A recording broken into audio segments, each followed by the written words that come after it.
बच्चों, इस वीडियो में हम लोग ईथर, उनके सामान्य गुणधर्म और बनाने की विधियों का अध्ययन करेंगे। जैसा आपको पहले वीडियो में बताया गया था कि एल्कोहल और ईथर, इनके सामान्य सूत्र एक ही हैं, दोनों भिन्न भिन्न क्रियात्मक समूह वाले हैं, यानी दोनों क्रियात्मक समूह समावयवी हैं। तो मोनोहाइड्रिक एल्कोहल और ईथर दोनों का सामान्य सूत्र CnH2n+2O है। अब इस फार्मूले से एल्कोहल और ईथर दोनों बनते हैं। यहाँ हम लोग ईथरों का अध्ययन कर रहे हैं। तो ईथर बनने के लिए ROR' ऑक्सीजन परमाणु से 2 एल्किल समूह जुड़ना चाहिए, यानी ईथर कम से कम 2 कार्बन का होगा। 2 कार्बन से नीचे ईथर नहीं बनेगा। तो इस फार्मूले में यानी =2 रखा जाए तो फार्मूला होगा C2 और 2 दूनी 4 2 6 C2H6O। C2H6O 2 कार्बन का ईथर है। तो इसका स्ट्रक्चरल फार्मूला, संरचना सूत्र बनेगा, ऑक्सीजन से दोनों कार्बन जोड़ देंगे और कार्बन से हाइड्रोजन जोड़ दिया जाएगा।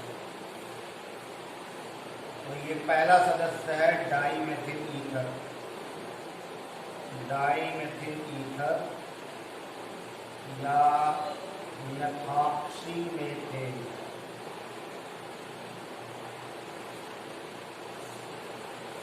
तो ईथरों के बारे में कहा जा सकता है कि ROR' सूत्र के यौगिक ईथर कहलाते हैं और ये एलिफैटिक मोनोहाइड्रिक एल्कोहलों के फंक्शनल ग्रुप आइसोमर होते हैं, क्रियात्मक समूह समावयवी होते हैं। किसी ईथर में ऑक्सीजन से जुड़े दोनों एल्किल समूह यदि समान हैं, एक ही प्रकृति के हैं, बिल्कुल समान है, तो ईथर को सममित कहा जाता है। जैसे ROR, दोनों एल्किल समान है तो ये सममित ईथर,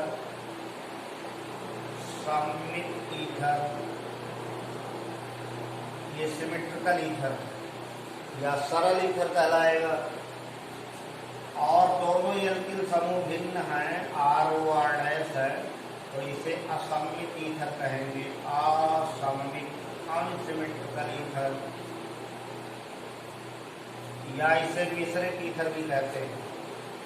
यहाँ दोनों एल्किल समान नहीं है, RR' समान नहीं है और यहाँ दोनों समान है। तो ईथर की 2 कैटेगरी हो गई। द्विसंयोजी क्रियात्मक समूह ऑक्सीजन जो यहाँ है, ऑक्सीजन परमाणु से जुड़े दोनों एल्किल समूह समान होने पर ईथर सममित ईथर, सिमेट्रिकल ईथर या सरल ईथर कहलाते हैं। और ऑक्सीजन से जुड़े दोनों एल्किल समूह भिन्न होने पर ईथर को असममित ईथर या मिश्रित या मिक्स्ड ईथर कहा जाता है। तो जैसे पहला सदस्य आपको बताया, जो फर्स्ट मेंबर बनेगा, 2 कार्बन का डाईमेथिल ईथर है। अब इसी तरह से कार्बन की संख्या 3 रखी जाए तो फार्मूला यहाँ से बनेगा C3 और 3 दूनी 6 2 8 H8O। 3 carbon, 8 hydrogen, 1 oxygen.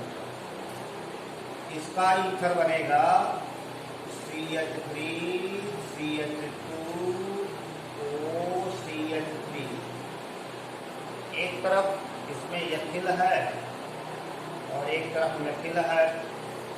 तो एल्किल को अल्फाबेट के आधार पर नाम दिया जाए तो एथिल और मेथिल ईथर। लेकिन आईपीएसी सिस्टम में छोटे एल्किल को ऑक्सीजन से जोड़कर एल्काक्सी पढ़ा जाएगा, यानी कि डिपेंड नहीं करेगा कि ये इधर लिखा गया अथवा इधर लिखा गया। जैसे इसको आप ऐसे लिख लीजिए CH3O CH2 CH3। तो अल्फाबेट में एथिल मेथिल ईथर यहाँ भी पढ़ा जाएगा, लेकिन जब आईपीएसी नाम देंगे तो छोटे एल्किल को एल्काक्सी पढ़ते हैं। तो इसका नाम होगा मेथॉक्सी। और बड़े को एल्केन पढ़ेंगे एथेन, मेथॉक्सी एथेन हो जाएगा। तो इस अणुसूत्र से, इस मॉलिक्यूलर फार्मूले से एक ईथर बना जो असमित ईथर है। ऑक्सीजन से जुड़े दोनों एल्किल भिन्न है, जैसा आप देख रहे हैं, एक कार्बन का है, एक 2 कार्बन का है। ऐसे n = 4 रखा जाए, कार्बन की संख्या 4 हो जाएगा C4H10O। 4 carbon, 10 hydrogen, 1 oxygen. तो इसका एक ईथर बनेगा CH3 CH2O CH2 CH3। ये डाइएथिल ईथर है, दोनों तरफ एथिल लगे हुए हैं, सममित है, सरल है, डाइएथिल ईथर।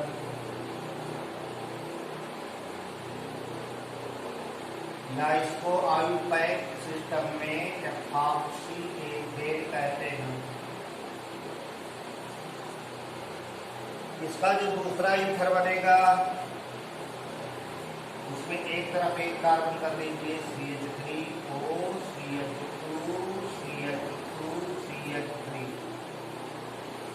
तो एक तरफ 3 कार्बन की चैन है, ये लंबी चैन एल्केन श्रेणी में जाएगी और ये एल्काक्सी में जाएगा। तो इसका आईपीसी नाम देंगे 1 2 3। पहले कार्बन पर ये जुड़ा है तो कहेंगे 1 मेथॉक्सी, 1 मेथॉक्सी प्रोपेन। और सिंपली इसका नाम जो बनेगा, एक तरफ मेथिल है और एक तरफ नॉर्मल प्रोपिल है, मेथिल या प्रोपिल ईथर। अब प्रोपिल 2 तरह की होती है, एक नॉर्मल प्रोपिल, एक आइसोप्रोपिल। तो इसमें एक सदस्य और बनेगा CH3 CH CH3 और CH3। ये आइसो ग्रुप है, CH3O CH CH3 CH3 ऐसे हो जाएगा। ये आइसो ग्रुप है ये। तो मेथिल आइसोप्रोपिल, अल्फाबेटिकली लिखा जाए isopropyl methyl ether. IPC system में बड़े एल्किल को एल्केन के रूप में नंबरिंग देते हैं। तो यहाँ से अंकन हो जाएगा 1 2 3। तो 2 पर ये जुड़ा है तो कहेंगे आयुपैक सिस्टम में 2 मेथॉक्सी प्रोपेन, 2 मेथॉक्सी प्रोपेन। तो इस तरह ईथर के मॉलिक्यूलर फार्मूले से स्ट्रक्चरल फार्मूला बनता है। जैसे 2 कार्बन का मॉलिक्यूलर फार्मूला है तो उससे एक ईथर बनाया CH3O CH3 मेथॉक्सी मेथेन या डाइमेथिल ईथर। 3 कार्बन के मॉलिक्यूलर फार्मूले से भी एक ही ईथर बना, एथिल मेथिल ईथर, अथवा इसको मेथॉक्सी एथेन कहते हैं।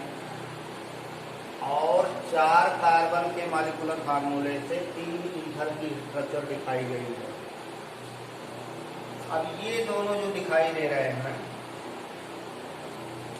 नॉर्मल प्रोपिल आइसोप्रोपिल, इसमें एल्किल समूहों की प्रकृति अलग अलग है।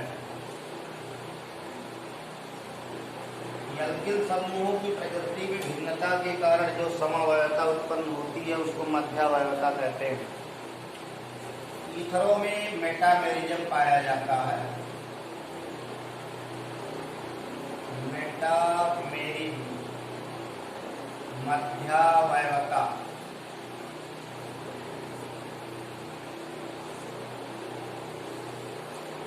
तो ईथर की ही बात यहाँ की जा रही है।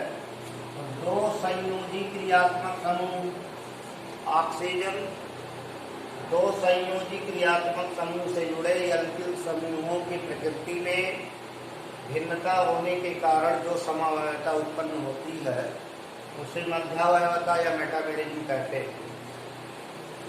जैसे भी बताया C4H10O, इस मॉलिक्यूलर फार्मूले से एक ईथर बना CH2O5, C2H5O, C2H5, C2H5O, C2H5 die ethyl ether. तो इसमें दोनों एल्किल समान हैं, C2H5, C2H5। अब एल्किल समूहों की प्रकृति में भिन्नता कर दिया जाए तो CH3O, CH2, CH2, CH3 और एक CH3O, CH, CH3, CH3। ये मेथिल एन प्रोपिल ईथर है और ये आइसोप्रोपिल मेथिल ईथर है। एल्किल समूह भिन्न है, एल्किल समूहों की प्रकृति अलग अलग है, तो ये मेटामर कहलाएंगे, मध्यावयवी कहलाएंगे।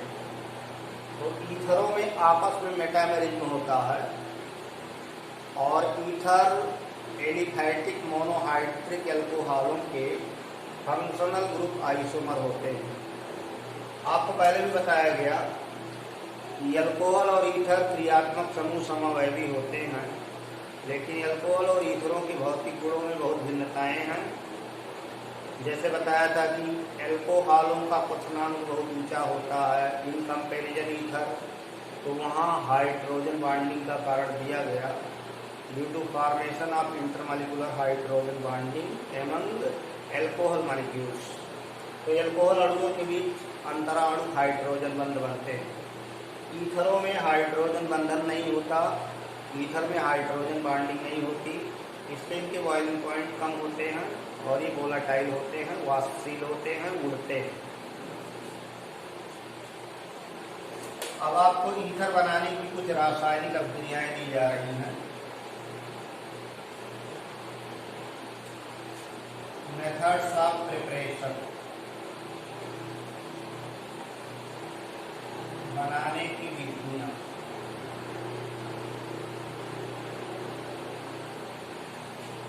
ईथर बनाने की महत्वपूर्ण विधि जो आपको एल्कोहलों में बताई गई थी, विलियमसन संश्लेषण है।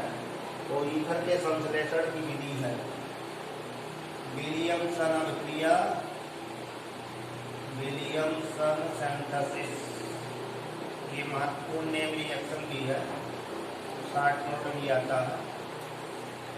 विलियमसन संश्लेषण में एल्कोक्साइड लिया जाता है, सोडियम या पोटेशियम एल्कोक्साइड, RONA। ये सोडियम एल्कोक्साइड है, सोडियम एल्कोऑक्साइड, और इसको एल्किल हाइलाइड के साथ गर्म करेंगे तो ROR- फार्मूले के यौगिक बनते हैं जो ईथर कहलाते हैं। जैसे सोडियम एथॉक्साइड को एथिल आयोडाइड के साथ गर्म कर दिया जाए तो डाई एथिल ईथर बनेगा।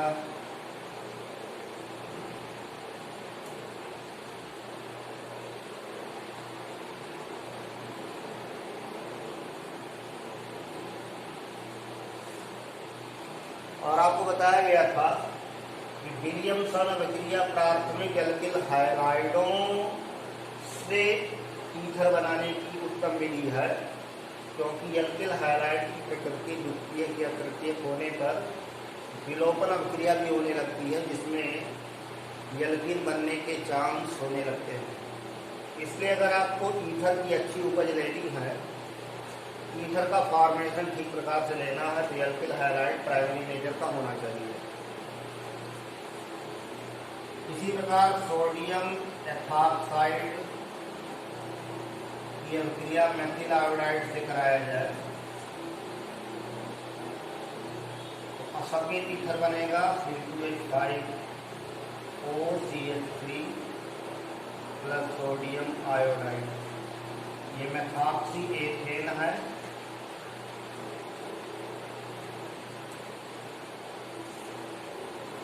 ये सब्स्टिट्यूशन रिएक्शन से प्रतिस्थापन क्रियाएं हैं जिसमें अल्कोक्साइड